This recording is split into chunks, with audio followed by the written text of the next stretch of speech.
We are live via Instagram. I think. Let me see the audio. Um, I think the audio is good. A little bit better. Um, okay. The video, okay, can be better. And now we go on Instagram. So let's see. Hold on, people. For now, and we are now live on Instagram as well. Give me a second, people. Let me get my little tiger. Yes, my little tiger, the one that holds Instagram. So now we got all set Instagram and YouTube. Yep. Yes, I think this is a uh, good going, good thing going. Yes, good. Thank you. All right. I, no, not perfect. Okay, let me see. Here and here. Okay, looking better. All right, people. Welcome, people from the internet, to one of these live sessions at from A-létheia at the Speak Up Club on Fridays. Enjoying the capacity that we have to do this for now because, again, we have the conditions and the capacity of doing it for now. And we have to take advantage of it. So we gladly put our best show when it comes to doing these type of sessions. As you can see, I mean, those of you that have been following us in the last months, in every session, we seem to have been incorporating little details, little changes about how we do this and how we work in general. Um, so basically, we are not just simply using this um, sessions as the service that we offer you guys, to give you some of the things that we learn in a day to day, but at the same time, is a form to monitor our own growth as an organization, as a company, as a firm, however you want to put it, because we actually don't call ourselves that. We're an agency. So, as an agency, oh my God, again, the same struggle that we had before. Okay, I think that we are better now. Anyways, for tonight, what are we doing tonight? Tonight we are discussing a very particular type of topic. It's a topic that we somehow have, uh, let's say, delved a little bit about before, but not really addressed them directly. We haven't, in reality, talked about the topic in itself. We have spoken about things that are related to the topic because, of course, is on our alley in terms of the things that we normally work with here in the theater. What we're gonna be speaking about is the idea of struggle. Struggling for anything that you do in life. Struggle. And what do I mean by struggle? I want to frame this as that situation in which you find yourself in out of your comfort zone and obviously not having a good time. So of course that means struggle. So what it means struggle in general terms, from the very perspective of the unity of a living being, we got an individual living being that has different set of statuses during a period of a lifetime. You got the status of passivity. You got that status is because possibly resting out of after eating or resting simply at the time that it needs to, etc., etc. Then you have the uh, let's say the free movement, the free volition of stuff, activity, etc., that is related to a necessity that every individual has about exploring their surroundings. And then you got struggle. And struggle is represented by many different things, but it obviously mainly it works on the idea of necessity, right?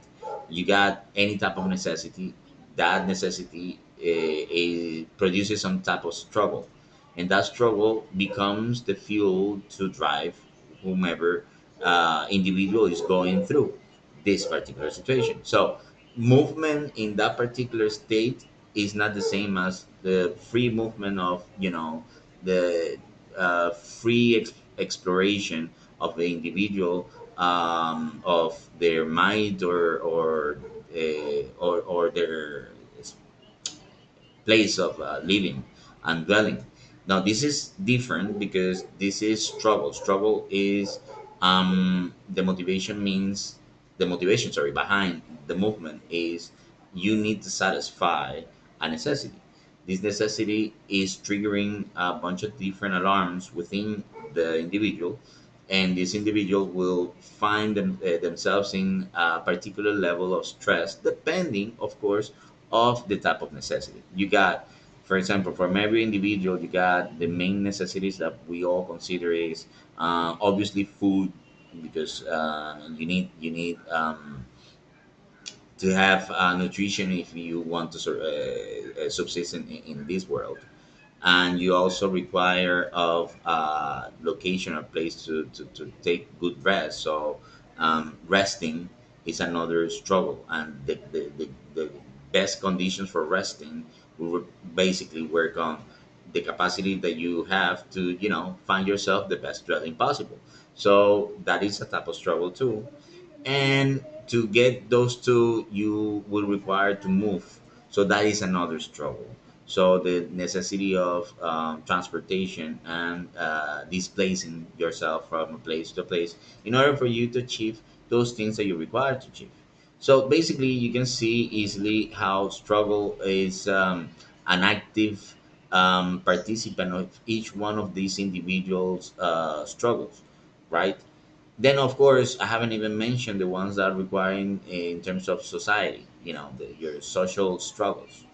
There are so many, because there's no individual in this world that is capable of um, acquiring any of the three things that I mentioned before without an interaction of any kind with a social group. Okay, because every individual is a human, at least, is part of a society. Is part of their own social group, and it plays a role. No matter if you want to do it on your own will, or you are forced to because of, again, conditions of life. And I can make different examples. You got the kid, regular kid in a family, who apparently has no connection with the outside world just yet because he's a baby, but this kid has a particular type of load, a social load. Let's say the expenses that, symbolically speaking, this baby represents to the family, and how the family needs to do in order to compensate that particular type of need. Like, what the family needs to do to get proper medicine, proper nutrition. Of course, we're speaking about kids. They have, babies, sorry, and they have special needs when it comes to what they are capable of eating. I mean, we know that there are so many cases of babies that had a lot of problems with the way they ingest food. So we know that that represents sometimes, in some cases, quite a lot of trouble for their families to do, get the type of food or get the type of treatment required to deal with this particular situation of this particular baby. And if we're speaking about this worldwide, because we all begin like babies in this world, um, that's a very common problem. you know Being born as it is, it represents a lot of problems. It represents a lot of struggle for all the people involved in the process of being born. So you see, I mean, just do not really see it from the perspective of a baby alone, because the baby does not really is not really aware of this. But you, as an individual that have the capacity of thinking what it means to be a baby, can consider the following aspects. For example, for a baby to be born in a hospital, just there, it requires a series of a group of people involved actively in the whole process of making this possible in a healthy way. You got from the doctor to different type of specialists in the surgery area, as if you need in the case of requirement anesthesia, you have a specialist on anesthesia. You got the nurses, the ones that are in charge of sewing or patching if there's any need of sewing or patching, and maybe if there is a person in charge of taking care of other possible accidents that might happen, as cardio arrest, mental stress, etc., etc., etc. All those people have to be on call. They're not exactly directly involved in the process of carrying on with the giving birth process, but they are involved somehow. So you got, of course, the two families, the family of the dad and the family of the mom, that normally are supposed to be there, watching every little detail that is happening, and sometimes intervening when it comes to, for example, if it is the economic support or simply the emotional support. So this is just one individual that it is making this individual is making its breakthrough in this space of reality. It's coming to the world, right? And already that individual is supposed to get with lots of struggle, right? That individual represents and carries, has lots of struggle. So that's the topic I want to speak about: struggle. Struggle as stigmata that is necessary for every individual in the world to live in this world, to see how the world, sorry, how to develop possibly in this world. So I begin by mentioning why struggle sometimes is considered, sometimes not, sorry, most of the time, struggle is considered as not a good thing from the get go, from the beginning, from the opening, from the start, in such ways that sometimes there is an attitude of preemptive shutting down any type of struggle possible,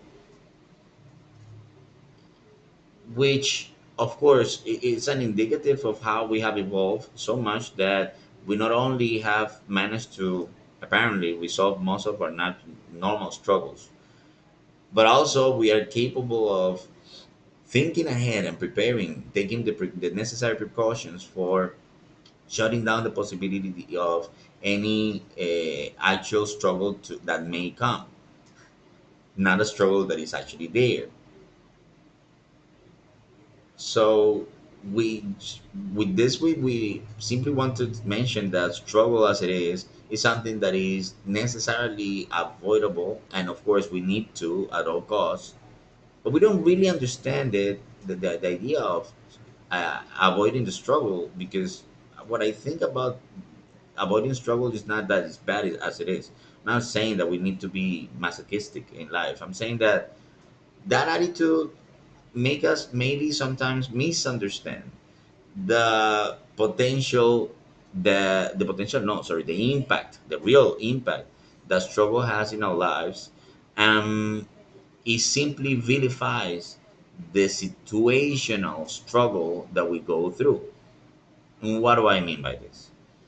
When we vilify struggle, when we simply curse our faith at the moment that we have any type of problem, we simply are robbing ourselves from the opportunity of knowing that such struggle that you're going through at the moment is what will definitely fuel you or fuel your energies to get a possible and better result to yourself, to your problem, to anything that can happen afterwards.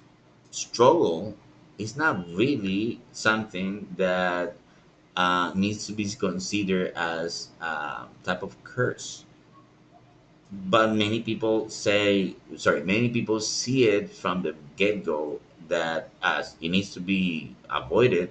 Then yes, it is a type of a curse. And of course, I need to begin by being more concrete with the type of example, with examples about what I'm trying to mention with this. Let's go with general situations that people see from the early age in life, as it happens to be, for example, school time. It's one of my favorite times in the world. Oh, hello, Vladimir. So in school time, and we got two people also here in YouTube. Welcome, people. For thank you for your presence tonight, and I hope that you are patient enough. You're patient enough with our way of rambling sometimes through some of the ideas that we are working. As you can see, this is a work in progress, and we're trying to be better every Friday. But sometimes it takes a little more practice, a little more skills, and that's what we're trying to develop here. But let's go back to the topic. Okay, struggle. We got school. School is necessary for many different reasons, right? We know that in the past, what I mean by in the past, I'm speaking about, let's say, primitive times of humanity. In primitive times of humanity, school was not really even a right. It was basically a privilege that some people have access to, and most people in reality had an occupational education.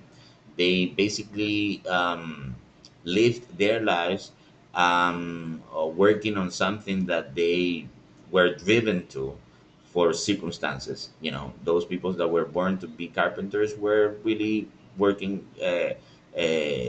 carpentry from early age because that's what their families did. Same situation happens with any other different type of functions as such, like carpentry, yeah, tailoring. You got food making is or food processing. You got of any kind. You got any type of early factory processing that you had basically kids that were born into the families that worked with those particular activities. But then you got, the better status in society. And better status in society happens to be obviously with those that owned any type of means of production. In which, if you, for example, you own the factory, you're not gonna have your kid working in the factory as any other employee. Instead, what you will have him is working the upper echelons of the company, and understanding that they will inherit this company one day, this factory, this business of sorts one day, and they need to be capable of handling it. So, of course, that's what their professional education was all about, all based on what they were supposed to do in the future. That has not really changed 100% completely, but what has changed is the whole process of getting there, right?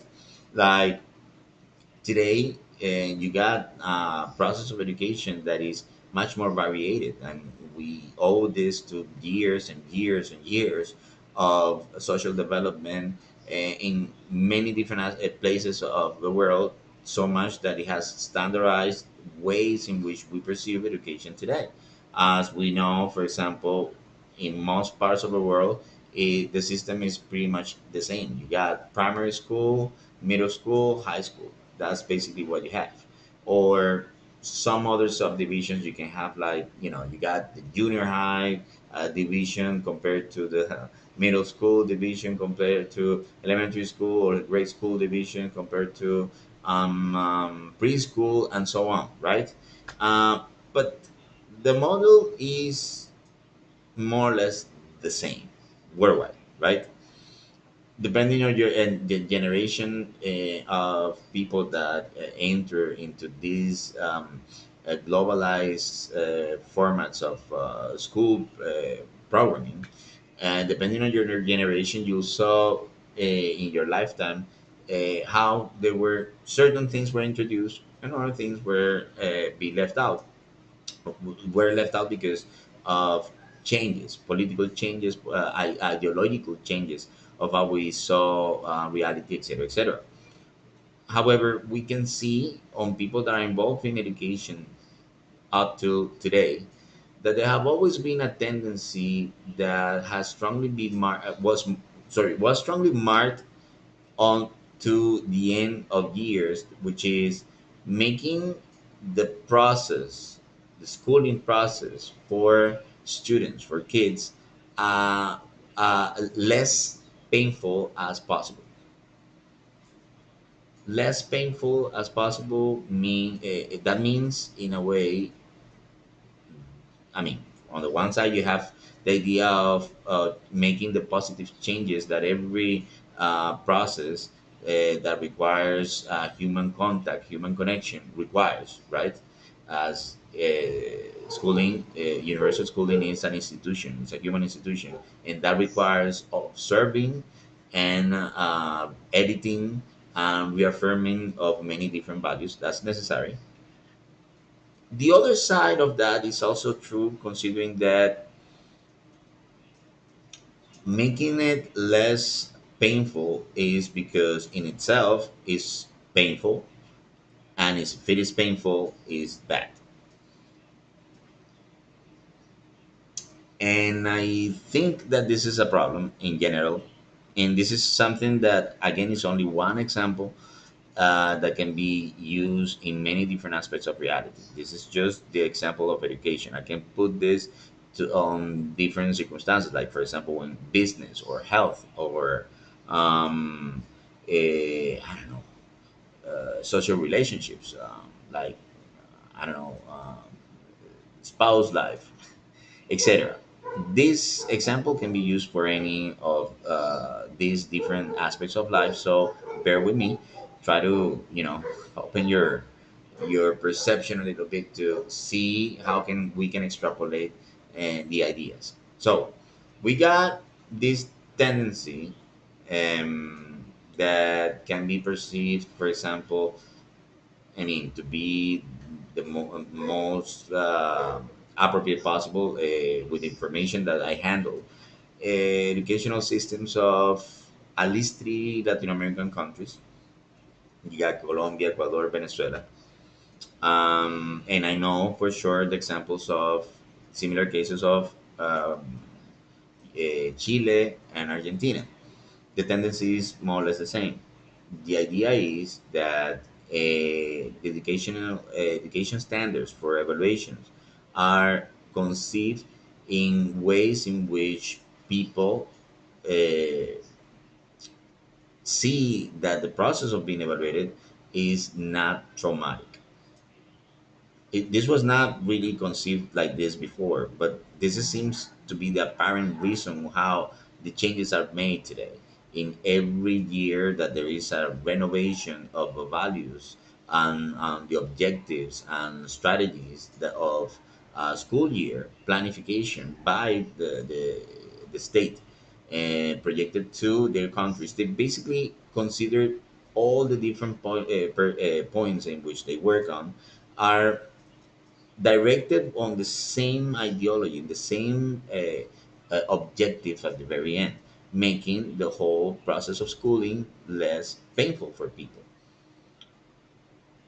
But when you say that it is less painful, you can actually know that yes, of course, processes need to be improving with time.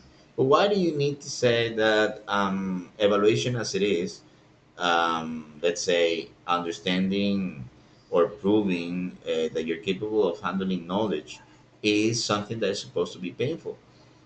If you say that, if you constantly say that, you obviously make the whole process of evaluation as a negative thing. The whole process of proving that you're capable of handling difficult situations, it makes it as if it is something bad. In the idea of a person that has to do it, in this case, eventually the kid.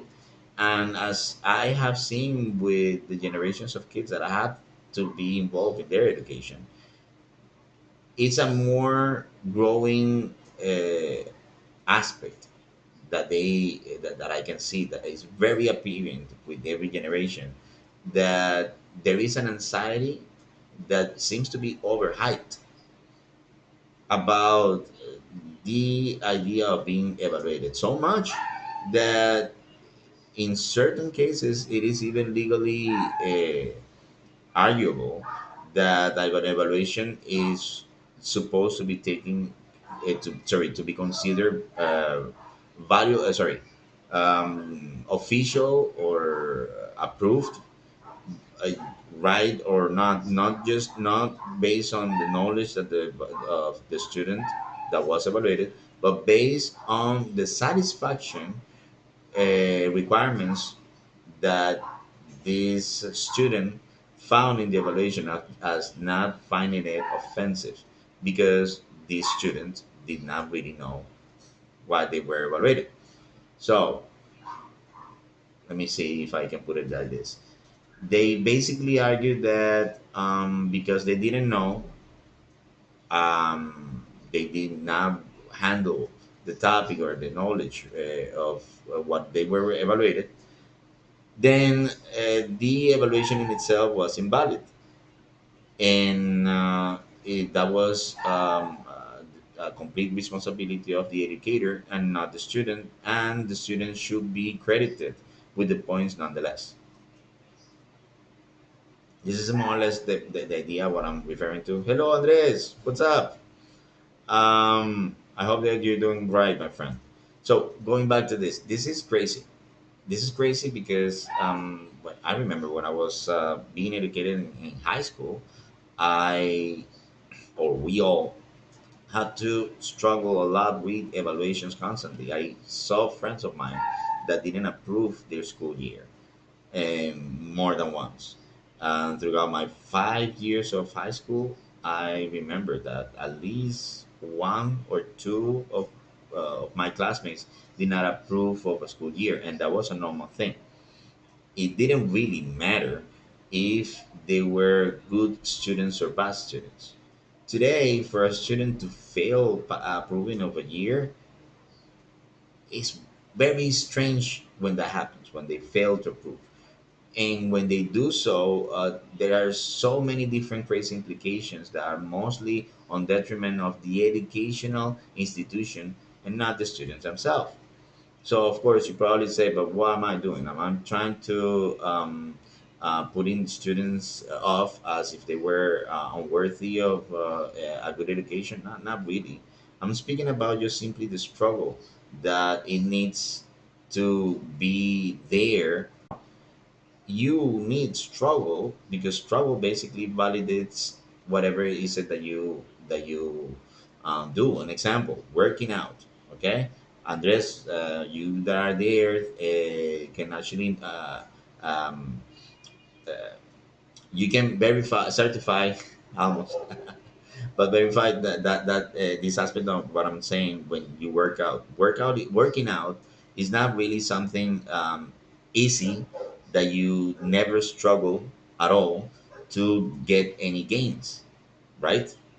If you work out, and especially if you're into gaining or getting any gains, when I'm speaking about your muscular gains or strength or speed, etc., etc., for any type of gains that you try to achieve with physical workout, you need struggle. You need to struggle with time. You need to struggle with dieting. You need to struggle with technique, just naming some of the things that I consider. There are many other different conditions that are required in order to get better.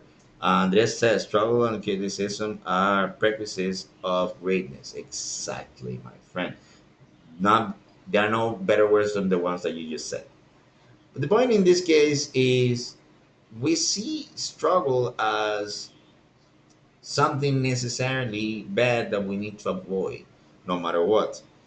And I see this attitude in many different areas that I consider that we're constantly making ourselves lose of the opportunities of betterments of any kind. I remember this meeting which I was involved in which the decision by the authority that was directing the activity that we were involved with, and the decisions that they had were mainly to prevent comments on our users.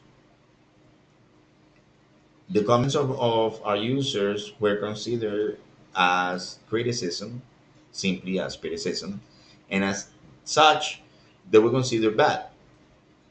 However, because of the nature of our activity, I knew that seeing it like this was a complete loss, because the only way that we could offer a better service, a better face to what our users wanted to, was by receiving the comments. So if we shut down the comments, we are basically cutting the option of receiving an opportunity to grow, because we're not really receiving the feedback required to do so. You see my point here? I was checking on the other few minutes ago. I was listening to series of videos in my YouTube um, constant playlist, and in the ones that the YouTube recommends me because of the algorithm. And there was this case in which they were referring to. It was a video about Nietzsche. I remember. It was an example that they were making about trees and how trees are supposed to grow. And there was this experiment it was held in North America about this series of trees that were grown inside of a controlled environment, like a domo, I think it was. But these trees were not capable of sustaining themselves, and basically, after they reached a certain height, they fell. They couldn't sustain themselves. Their own weight was too much for them. And the reason why this was bad was because, well, they didn't have any exposition to wind, that, as you know, is something that makes trees sway so much that it yanks away some trees when it's heavy in a storm, etc., etc. Well, that wind, that particular type of struggle that wind puts trees through, is what makes trees grow stronger. It makes the roots of trees go deeper and entangle with each other in such ways that, you know, they find the means to survive. There was this other example, different video but the same chain. It was based on okay, the idea of fasting for growth. It so happens that animals that grew in forms in which they had to go through processes of fasting, then feeding, then fasting, then feeding. But that process of fasting for a while, and then how they regain their strength by eating, being, the process of regaining feeding processes again, that made them grow stronger than those other animals that had access to food all the time, steady food all the time. Apparently, human evolution, it's filled with that too. It seems that in years prior to these last generations over the last 200 years, well, at least 130 years, you know, just before that, there were people that had to struggle with different difficulties that we today did not have to. And as such, these people had better physical conditions and reactions to stuff that we today apparently don't have. We are more prone to, let's say, be really good at handling technology, but that doesn't really mean that we're stronger physically speaking or healthier in overall. We are not. We are not healthier, we're not stronger. And the reasons for this is because we are living in safer environments, and these safer environments is environments that basically simply may struggle not be there constantly. I'm speaking about all type of struggle. Struggle to get food, struggle to get rest, struggle to get a place to sleep, struggle in general. And as we don't have that, as generations of humanity before had to go through, we don't develop some of our own potentiality. Now you probably are thinking, what is that I'm trying to suggest? That we need to go become people that suffer, like embracing suffering, like Scott, like David Goggins. Not exactly. I'm not really blogging or promoting pain like that. I don't want you to guys to induce yourselves pain of any kind. Not really. I'm speaking about the situation that is there when you know that whatever it is that you're facing represents struggle, represents pain, represents uh, any type of pressure, stress, or even anxiety. The anxiety is there simply because we want to avoid it. We don't want to face that situation. And that's the reason why we struggle. But struggle is as it is necessary for anything that we want to do. Anything that we face in order for us to get some gains from it. Again, just simply thinking about satisfying needs of any kind. Let's say if your need is a much more transcendental type, the one that it goes, let's say from a spiritual source. Let's say you wanna find how you can fit in this world. What is the purpose of your existence, your individual existence in this world? Very transcendental. I mean, of course, you need to struggle with finding yourself. Finding yourself meaning that you need to get yourself into different situations that are not normal for you and are not easy to go through. If you stay in your comfort zone, you will never really find yourself, if that is the problem that you have. But let's say you have a much more serious problem, like for example, you don't have steady capacity of getting. Sorry, you don't have a capacity to have a steady source of food. No, that's a real struggle, right? And in the process of gaining the skill to get that, to get your food, for instance, you will grow from the economic perspective to the emotional perspective to the psychological perspective. If the situation is more like you struggle with, let's say, problems of abuse, you need to change the conditions where you live because you are a victim of abuse. Well, that process of changing your reality will definitely make you and your surroundings better. So, as it is, it's not bad. Not that we have to definitely applaud the people that produce that type of pain for us. That's not what I mean. I'm speaking about the situation, not the people. The situation. The situation was the thing that sometimes we act. Let's see. What I mean by the way we act according to this situation is not just because. All right, I'm not saying that you shouldn't begrudge or you shouldn't feel bad about having to struggle with something. I'm not saying that. Of course, whenever you're out of your comfort zone, there is pain. There is pain involved. But the problem is how we handle the pain emotionally.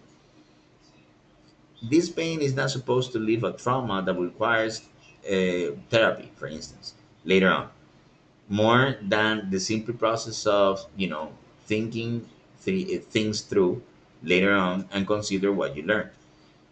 And I can say, and I can use my own example. I um i consider myself a pretty calm person, pretty calm, sometimes so calm and stressful situations that I found sometimes myself a little bit disconnected. I thought that have been a little bit disconnected because it seems that whatever is happening did not really touch me at the moment. It did, but I did not really show it. So my reaction was a calm and collected type of reaction, uncharacteristic of the situation that was happening at that time, and that made me seem maybe cold or distant, but at the same time effective and practical. Now, some people will say, "Well, that's a cool thing. That's a cool skill."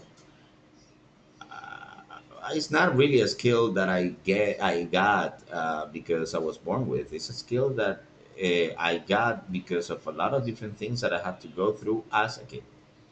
I remember one of the different aspects in life that was an early shock was almost I witnessed it, not directly because I saw it, but I heard it.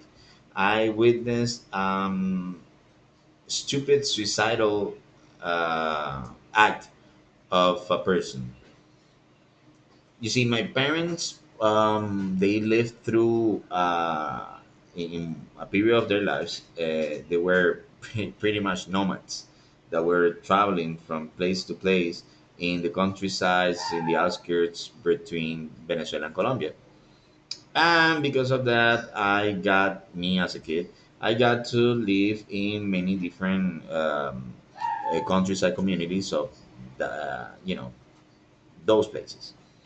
And I remember there was this time that my dad was the manager of one of the sections of chick production plant, and the chicken production plant was big. We're speaking about kilometers and kilometers of land, and uh, in this land had lots of valuables for the company that was in charge of raising these chicks. Anyway, my dad had, as being the manager of of the section, he has under him the people that were in charge of, raising, not raising the chicks because it's not that people raise the chicks. They're basically the people in charge of giving the proper maintenance to the type of machinery involved in the feeding process, the cleaning process, etc., of the chickens. Now, they had that and they had the security guards. But apparently, because of, I don't know, some reason, the activities of security and handling the farm were sort of rotative. And sometimes you got people that were not security guards working as security guards. Such was the case of this kid. I think that his name was Hannibal, but I don't remember. Was like 24 years old at the time.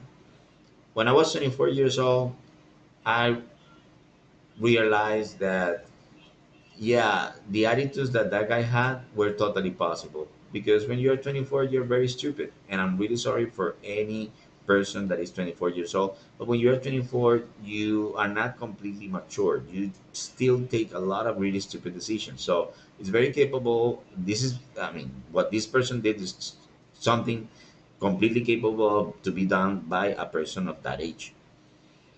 And I'm not underplaying your age at all. I'm just telling you. Sometimes there are things that you don't see because of the lack of experience that you have.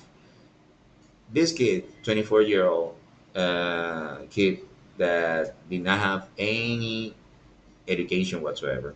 Apparently, he came all the way from a countryside family from Colombia, and he immigrated illegally to Venezuela and was working in this particular farm as one of the kids that cleaned.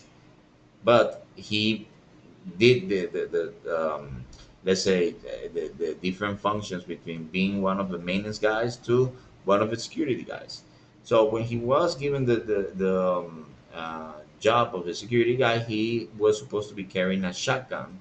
This type of shotgun was a hunter's shotgun. It was long cannon shotgun bullets but long cannon. Therefore, they didn't spread out at the beginning, but with some distance away from the shot, because they were not like the typical shotgun for just short range attack. This was kind of like a long range one, but still a shotgun anyway. As you know what I mean by a shotgun, the type of action that these guns have is a spread action. The bullets are full of metal perdigons that basically just spread out, and if up close, they basically work as if, you know, breaking, breaking and cutting. But from distance, they basically brace and bruise. So they were basically for hunting. Now, this shotgun had two type of safety buttons. One was obviously the trigger, and the other one was just a click button on the back. And if I'm not mistaken, I think they were only one shot each. So what happened this eventful night was this: me and my family were going to bed at the time, after hanging out with the boys and after a long day at work. And we finished eating. My dad was speaking to the guys. They were chatting. They were commenting on something about the football match they're gonna have that weekend, etc. The place where they were chatting, it was basically the kitchen area. My mom was the person in charge of the kitchen. So my mom left first to our home that was about 100 meters away from that place. Yeah. So 100 meters away, there is this place, the kitchen, and in front of the kitchen there is the football pitch that I was mentioning before, and like 10 meters in front of the kitchen, let's say facing north. So facing south was basically a water tank. So there was the kitchen house, the kitchen. Right next to the kitchen, there was, but facing south, there was the water tank that was on a platform of about meter 40 centimeters, a meter 40 centimeters above ground level. Okay, and this platform was basically just four tubes, all right, and with bars across that use the functions of stairs or staircase. This guy was sitting on the platform, okay, where the water tank was held, and he was sitting on that platform with his legs on the bars of the stair forms and the shotgun between both legs, facing up, basically close to his face. As I don't know, he thought it was funny. We went, we were chatting. My dad and family, we said bye. We went to our beds, again to the place where we slept, 100 meters away from the place, and we left this guy speaking. So the guys that remained there speaking, they were the ones who told us exactly what happened afterwards. So basically, they stayed up chatting, and then they saw or heard some moves on the side north where the field was. So everybody was basically looking at that direction. Okay, even the guy that was sitting on this platform that I was referring to. And apparently, by the way that he was sitting, which, you know, the shotgun was resting, the back of the shotgun, or or the ass of the butt, sorry, of the shotgun was resting on the same tube where his legs were rest, no, where his foot were resting, and the cannon was close to his face, and the trigger was exactly possibly his groin level. Apparently, what happened was that the guy leaned over forward to see more or less what was the thing that some of the other guys were pointing at north. And when he did that, he activated the trigger, and the shotgun went off right here. I was 7, 8 years old when that happened. And I remember that no one in the farm had any particular type of, let's say, management of management knowledge. Sorry, know-how of first aids or medical aids, management of any type, and least to say psychological ones. So of course we heard the shot and we came out of the house to see what happened. I was stopped just enough to not see the face of the guy, but I did see the body, and obviously I knew the guy. I had time with this guy on the field as a kid of the bus, the typical type of relationship that a kid with this type of work would have. I remember him talking about his kid back home and his parents, and it was shocking, just to say one thing. And this is just one of the many experiences I lived through when I was a kid, with particular with death and with extreme situations in general. Years after, when I had to go through difficult situations, in all the difficult moments, sometimes, facing terrible dangers because I grew up in a strong, you know, in a pretty violent city, that's Caracas. And more than a couple of times, I had to confront a situation in which other people were carrying weapons, and they were making threats to me and the people that were with me. But in most of those cases, my reaction was always calm, like, you know, whatever it is that happens is gonna happen, and I cannot change it. And I just simply did what was the most practical thing, and that always helped me go through the situation unscathed and almost unharmed on any type of harm or even loss. I was unscathed basically. I think this is not a superpower. Obviously, I'm not really boasting of any type of capacity that other people will not have. Not really. That's not really what I mean with this example. I'm just explaining that if I hadn't gone through the situations that I went through as a kid, I wouldn't have had the mental strength that it required to go through the situations that I got to face as an adult. And as an adult, I did well simply because I had that particular experience. If we simply try to protect our kids, and this is the main message I can actually say, our kids, if we try to protect our kids of everything that we think was dangerous when we were growing up, if we do that, we are robbing our kids of chances for them to gain necessary experience to life in general. We are robbing them of the chance of, you know, giving them tools that they will require, tools that can only be acquired once you struggle. And that's just simply with kids. But what if we mention this to, the general audience?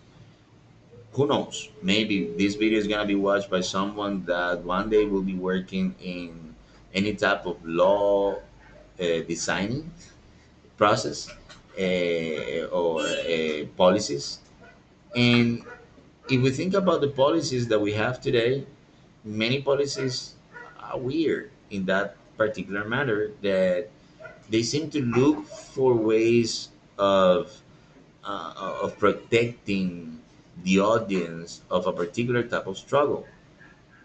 They are based on fear, and this fear is not really something that is helpful, that will help population, our nations, our constitution, our lives to get better. It is the opposite. The more we act in reaction to fear as to just simply, run away from it, run away from the suffering that it requires for us to face the fear, we are robbing ourselves from the capacity of growth. Any type of growth can only be possible if we simply just face the problems that we need to go through. And that, my friends, was the idea of what I was mentioning before. Struggle is not bad. To struggle is necessary in order to advance on anything. See it like swimming. I mean, every time that you make a brace when you are swimming, you're basically carrying weight, your weight, the weight of the water. At the moment that you're advancing, and that weight is the struggle. You don't carry that weight, you don't advance. It's as simple as that. All right, people. So this was another live session by the Speak Up Club here in A-létheia.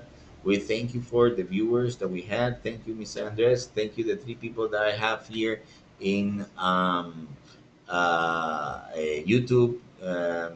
Hopefully, I wish you had mentioned something. I would have said something to you guys one by one, but you can still make any comments. Guys, if you are interested in participating in our Speak Up Club, specifically for those people that are interested in getting better in the way they communicate with English as ESL, you can see me. I'm still learning, but I'm getting better. As you can see, we're working with different techniques and other different type of practices here at the Speak Up Club in order to make people get better at that, communicating in English as a second language, or vice versa from English to Spanish. We work with the both languages, and we are open for new people and interested people. We have so far two groups that are working, well, not two groups, 2 days that we're working with people right now. That are Wednesdays and Friday and Saturdays, but we are opening more days. So if you are interested in participating, remember to leave a comment here in the chat or in YouTube, the chat too, and let's see what we can do for you. And apart from that, we will continue with our live sessions.